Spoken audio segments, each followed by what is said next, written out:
Palabra de Dios te avisa en el book de 2 Samuel capítulo 7, versículo 29. Pasombra abo, oh Señor Dios, apapia, y que cas de vos servidor para siempre lo te bendicionar con bo bendición. Me quiera invitar para camino que botar para repetir palabra nan de oración aquí junto con. Señor Dios de amor, ten misericordia de mí y bendicioname con un cas propio para mi por viva adentro. Me alcanza de viva un vida sin pariba y sin pavor. Me ta fada de molestia a gente y pide gente ayudanza. Tin día, Señor, mi sen no te llega para mi por paga e hur camina mi ta viva. Ayúdame, tata.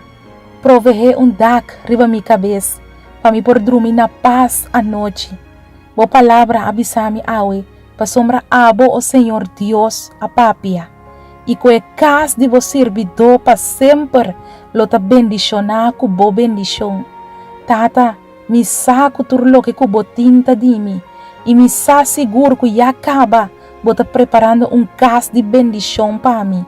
E que cas que lo mi viva de angelo ta bendicionar com boa bendição. Ta pensei me ta espera riba bo Senhor. Quabo lo provee para mim. Camina mi por dormir tranquilo e com confiança de bendição de mi Dios. En el nombre de Jesús. Amén. Y Cristo nos dijo, orad siempre, siempre, porque la respuesta está en la oración.